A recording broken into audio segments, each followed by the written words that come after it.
Assalamualaikum warahmatullahi wabarakatuh. Jumpa lagi dengan saya Dr. Umar Zain. Kali ini kita akan melanjutkan tentang anamnesis penyakit pada saluran napas.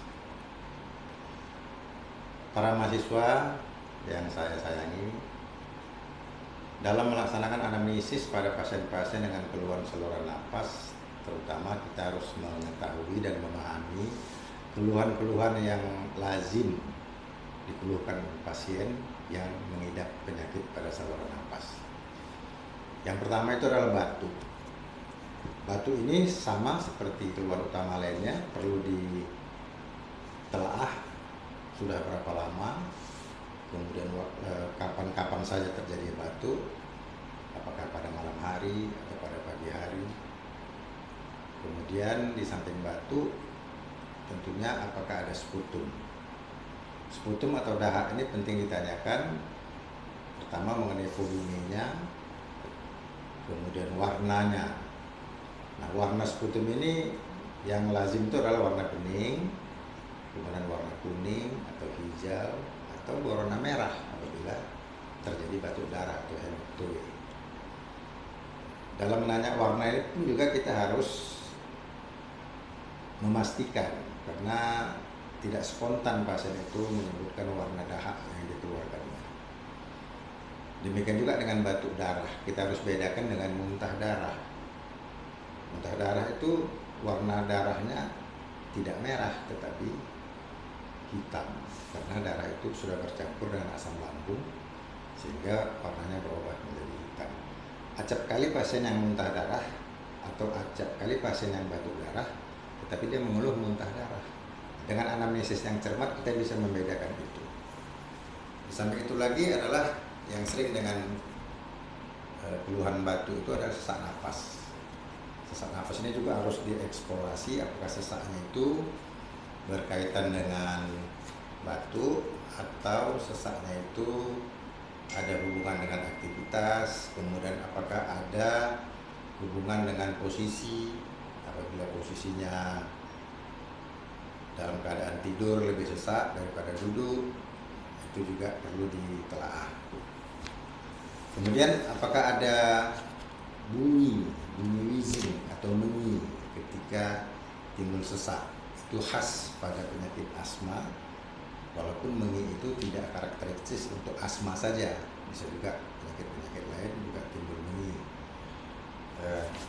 Baru kemudian ditanya juga apakah ada nyeri dada, karena acap kali juga penyakit-penyakit pada bronkus atau pada paru, terutama pada lapisan paru atau pleura, ada keluhan nyeri dada. Nah, kita harus bisa membedakan apakah nyeri dada ini berasal dari paru atau pleura atau juga berasal dari jantung.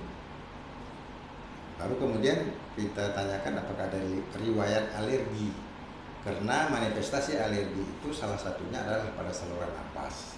Bisa dalam bentuk pilek atau keluar ingus, bersin-bersin, dan bisa juga sesak napas.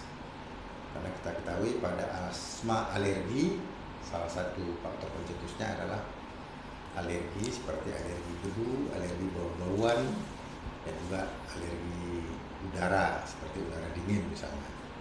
Sehingga dengan menganalisis faktor alergi kita bisa mengetahui apakah ini suatu bronkitis alergika atau asma. Baru kemudian yang terakhir adalah keluhan tambahan yang berhubungan dengan keluhan saluran napas itu. Keluhan tambahan itu bisa berupa demam atau menggigil yang biasanya berkaitan dengan infeksi. Nah, untuk jelasnya nanti kita akan coba langsung melakukan anamnesis dengan pasien. Ya, silakan.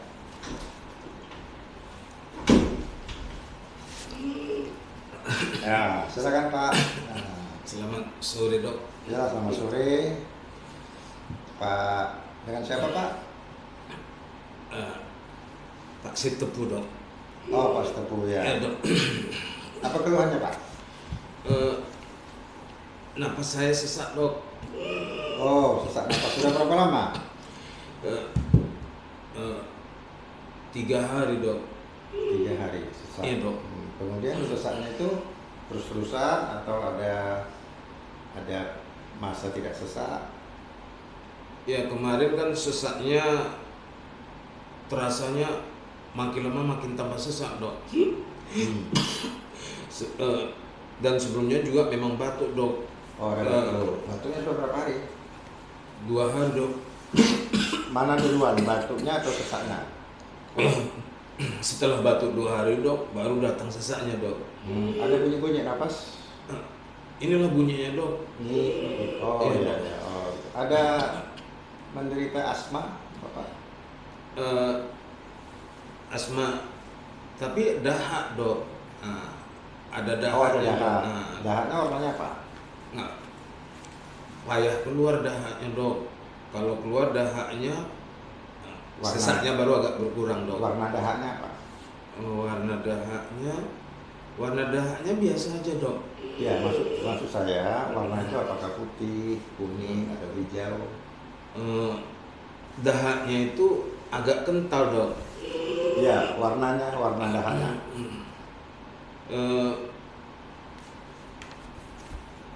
Macam kuning gitu. macam apa itu dok? Macam pisau yang sering nggak dipakai itu dok. Oh, ada kekuningan gitu ya. Agak kekuningan gitu dok. Oh, gitu ya. Tadi saya tanya apakah Pak Setepu ada sakit asma waktu kecil atau pada beberapa tahun yang lalu? Saya nggak ngerti dok, asma itu apa dok. Itu kalau udah timbul sakit, timbul sesak, kemudian bunyi napasnya ini. Nah, kalau misalnya kena debu atau kena udara dingin, apa pernah gitu? Oh ada dok. Ada ya. Bunyi-bunyi Ya. debu terutama dok. Kemudian kalau dia nanti tidak waktu serangan, sesaknya hilang gitu. Iya dok. Ya, gitu ya. Oke lah. Jadi selama ini yang Bapak tahu apa yang menyebabkan timbul sesak? Apakah udara dingin? Apakah ada makan sesuatu atau minum es? Atau kena debu? Apa yang menimbulkan sesak? Iya saya minum es suka juga dok. Cuma kalau ada debu, kan rumah di pinggir jalan tuh dok. Ya, Jadi kalau udah kemarau, debu naik tuh sesak. sesak terus dok. Kalau sesak biasanya Bapak makan obat apa? Ada makan obat yang di Entah apa lupa namanya dok. Tapi yang di kede-kede itulah dok. Nah, kalau makan itu kurang ya? Kurang. Berkurang sudah tuh kambuh lagi dok. Oh gitu ya. Oh. Baiklah, nanti kita periksa ya, Bapak. Sekarang coba Bapak ambil posisi biar kita periksa. Oh iya, terima kasih dok. Ya, demikianlah tadi anamnesis yang kita lakukan terhadap pasien yang mengeluh sesak napas. Nah, dari anamnesis yang kita lakukan, memang keluhan pasien adalah sesak napas, ada batuk, ada dahak, dan dahaknya berwarna kuning, kemudian ada napas berbunyi, dan ada riwayat asma. Tetapi kan tidak spontan pasien menceritakan bagaimana perjalanan penyakitnya. Kita yang harus menggali. Bagaimana kita menanyakan warna dahak itu tidak spontan pasien menjawab warnanya kuning, dia hanya menjawab biasa gitu. Jadi dalam mengeksplor keluhan utama pasien itu kita perlukanlah menanya berulang-ulang sehingga dengan jelas kita akan bisa tahu dari anamnesis, kita bisa tahu apa kemungkinan yang diderita. Jadi dari anamnesis pada pasien tadi memang DD, diferensial diagnosis yang pertama itu adalah asma. Itu hanya dari anamnesis, nanti akan kita lanjutkan dengan pemeriksaan fisik dan pemeriksaan lab atau tolak foto, maka kita bisa mendapatkan diagnosa yang pasti. Tetapi sebelum kita lakukan pemeriksaan lanjutan, hanya dengan anamnesis kita sudah tahu kemungkinan diagnosis diferensial yang utama dari pasien. Demikian, terima kasih atas perhatiannya. Assalamualaikum warahmatullahi wabarakatuh.